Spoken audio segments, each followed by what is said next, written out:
Hey, I'm Bebo, and today I'm going to talk to you about self-care. As you can see, I'm hanging out in my bathtub because I felt like this was the best place to talk about it, because this is where I do the majority of my self-care. I grew up in poverty, and it's not an uncommon thing to experience, but not everybody survives it, and even I had some friends who didn't. By some miracle, I'm here today, and when I look back on it, there have been a lot of long-term consequences that I've had as a result of this. I've lived my entire life with a fairly serious eating disorder as a result, and my health has suffered. The inner workings of my eating disorder weren't really clear until my early 20s when I started to see a therapist after a particularly traumatizing and horrific breakup with a man that I really thought that I was going to marry. Before I started going to therapy, I assumed that therapy meant going to talk to someone who was gonna grill me about my past traumas, and I was really hesitant to do so. So I thought they were gonna dissect and make me relive the darkest parts of my life and really make me live out my worst nightmares. Thankfully, that is not what happened. I don't mind telling people about my trauma, but the last thing I wanted to do was go pull my guts out in front of a person that I barely knew, because I knew that they would judge me. But as it turns out, therapy was nothing like that, and my therapist even took familiar things to help me better cope with the process and traumas that I had experienced. In turn, this helped me better handle my day-to-day duties as a working professional. My therapist used EFT, which stands for Emotional Freedom Therapy. It basically helps people who suffer from PTSD, anxiety, or depression cope with overcoming their struggles. And in EFT, there are basically boilerplate scenarios like imagining you're in a bubble sinking below the sea and watching your troubles float up to the surface in other bubbles. Or, if you're claustrophobic, that might not help you at all. Imagine that you're in a quiet and peaceful forest or a place that you feel safe. And I realized fairly quickly that neither of those locations were places that I particularly felt safe. I was worried about sharks or dinosaurs or I don't know. Anyway, but what did make me feel safe was being surrounded by people who made me feel secure.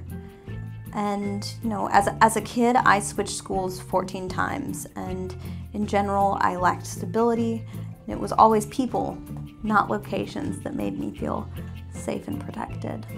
So when my therapist first told me about EFT, I listened, but not long after, my wheels started turning, and I thought to myself, what if I utilize things that I'm already familiar with?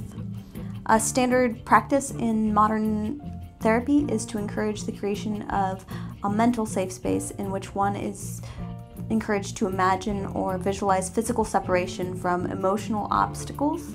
And so when I was first being introduced to the practice, an idea crossed my mind. What if I populated this world with role-playing characters that I was already familiar with?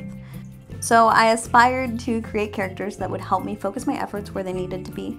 And to accomplish this, I created 4 D&D characters, each representing different moods or qualities that I had possessed, and don't always wield their characteristics when I need them the most. So my initial inspiration for this was my half-elf sorceress, based on a recent character creation of mine, and she was a level 8 sorcerer in a Dungeons & Dragons campaign that we were playing, and she was basically everything that I want to be if I were on an adventure, but not necessarily what I am all of the time. It's me at my best if I had never had those past traumas in the first place. She's just strong and awesome and smart, so she meant a lot to me. Then I also created a dwarf paladin, a charming gnome bard, and a human rogue to accompany me in my journey to wellness. So when I was creating these characters that made up the good qualities that I knew I could harness inside of me, I made a space that I could thrive in and take them with me everywhere. Each of the qualities of these 4 classes of characters possessed were inside of me all along, and the barrier I had to overcome was harnessing the traits of those qualities that I knew that I had inside of me. EFT helped me not only better understand myself when coupled with something so familiar and empowering, but it also kind of became a superpower that enabled me to overcome my worst fears, barriers, and anxieties in a way that I genuinely didn't know was possible. So what I want you to take away from this is that creative spaces are as real as you let them be, and you can pull together the best parts of yourself in order to better understand your admirable qualities and focus your energies into making the world a better place. I know I certainly have, and I can't imagine my life without emotional freedom therapy. So if you have any questions about it, feel free to leave them below. I'm happy to answer them. Of course, ask your therapist about them. The gist of it is that you have two little paddles in your hands, one in your left, one in your right. They vibrate alternating, and it helps simulate the same experiences that you have when you're in REM sleep.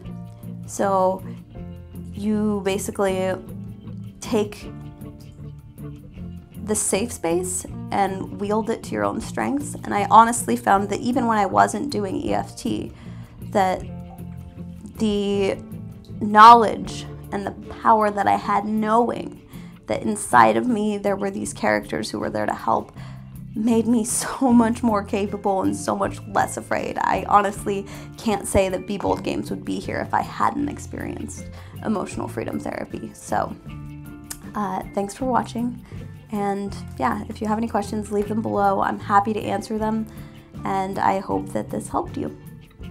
Be bold, play games, be you. Happy gaming. Alright, now we're done. And I gotta get this makeup off my face.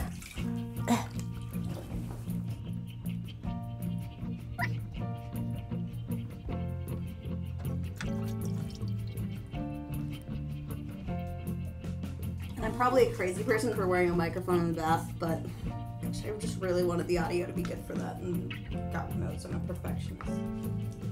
So before I go, I just want to say thanks so much for watching, and thanks for being a part of my journey. Everybody who's sponsoring my Patreon, you are making all of this possible. I would not be able to pay my bills without you.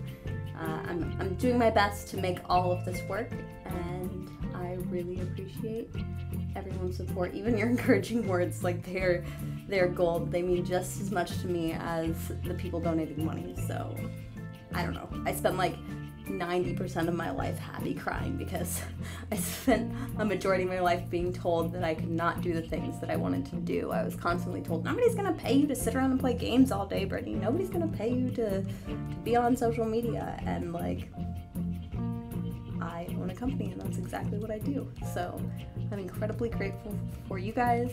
I love and understand that you support me, and I wouldn't be here without you. So thank you for being a part of my journey.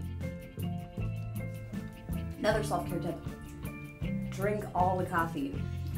Shout out to my buddy Nate, who bought me this coffee this morning. My friends have been so incredibly supportive. I would be completely lost without them. So shout out to Nate Weissman. You're the best.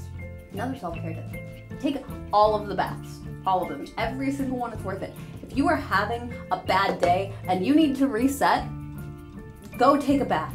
Because it's going to reset you. And make sure you get like a really nice smelling candle. These are like $10 at Target and so unbelievably worth it.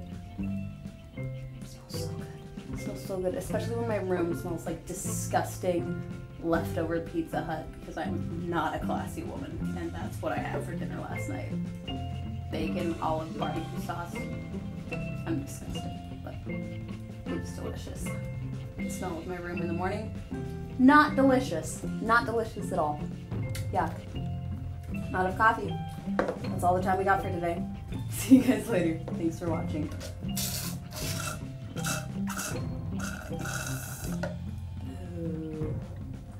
Gonna go make another pot of coffee.